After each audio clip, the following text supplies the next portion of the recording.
Assalamualaikum. Terima kasih telah berkunjung ke channel Warna Biru.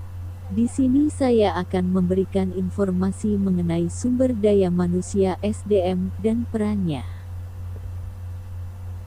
Manajemen sumber daya manusia (MSDM) adalah manajemen yang memfokuskan diri memaksimalkan kemampuan karyawan atau anggotanya melalui berbagai langkah strategis dalam rangka meningkatkan kinerja pegawai karyawan menuju pengoptimalan tujuan organisasi. MSDM ini sendiri didefinisikan sebagai proses mengelola, memotivasi dan membangun sumber daya manusia untuk dapat menunjang aktivitas organisasi secara lebih efektif dan efisien sesuai dengan tujuan strategis organisasi, dengan fungsi-fungsi diantaranya. 1. Data kepegawaian. Menyediakan data kepegawaian, di mana isinya menyajikan nama, jabatan, pendidikan, tanggal masuk, status, jumlah keluarga, alamat, no telepon, pengalaman, pelatihan, kompetensi, catatan perilaku, prestasi, catatan sanksi, upah serta penyakit yang pernah dialami, dan waktu masa pensiun.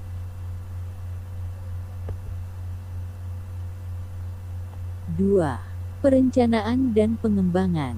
Merencanakan kebutuhan dan pengembangan kompetensi pegawai karyawan, serta mempersiapkan perencanaan karier yang jelas sesuai dengan tujuan organisasi.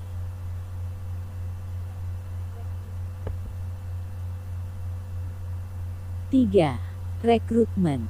Melakukan proses rekrutmen dengan menggunakan standar yang baik, sebab salah satu faktor rendahnya kinerja pegawai atau karyawan berawal dari sistem rekrutmen yang dilakukan asal-asalan dan dinilai oleh penilai yang tidak kompeten.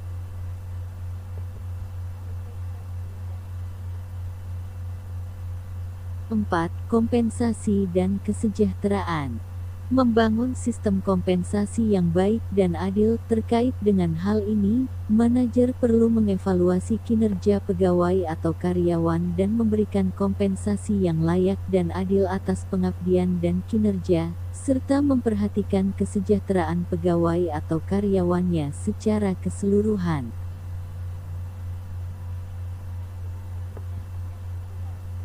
5. Kedisiplinan dan aturan. Mengatur dan membangun kedisiplinan dan perilaku pegawai atau karyawan melalui budaya organisasi dan peraturan perusahaan yang tidak menyimpang dari perundang-undangan yang berlaku.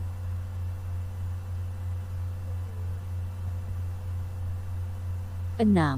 Penilaian dan penghargaan. Melakukan penilaian secara berkala dan memberikan penghargaan atas prestasi yang telah dicapai. Ini adalah proses untuk menilai dan menghargai usaha-usaha yang telah dicapai dan pada saat bersamaan untuk mendapatkan umpan balik dari hasil-hasil penilaian tersebut.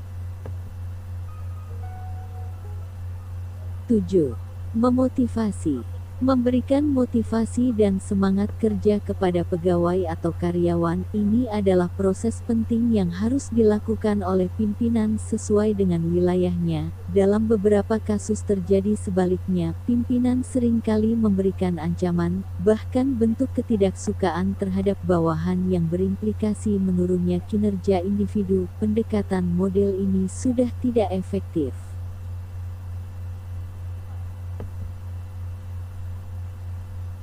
8. Pemeliharaan. Memelihara pegawai atau karyawan, sebab dengan turnover yang tinggi mengindikasikan ada sistem pemeliharaan yang salah, namun hal ini memiliki beberapa dampak, yaitu kerugian, jika yang keluar adalah pegawai atau karyawan yang potensial sebab memerlukan pergantian, pelatihan dan penyesuaian ulang. Dan keuntungan, jika yang keluar adalah pegawai atau karyawan yang bermasalah dalam konteks perilaku dan kompetensi yang bersangkutan.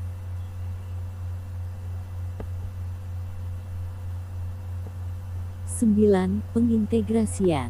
Menyinergikan fungsi-fungsi bagian dan membangun tim kerja yang solid melalui harmonisasi, Dalam beberapa kasus, pemimpin mencari kelemahan bawahannya melalui yang lainnya, yang memungkinkan informasi yang diterima tidak subjektif yang justru dapat berujung pada kerapuhan tim.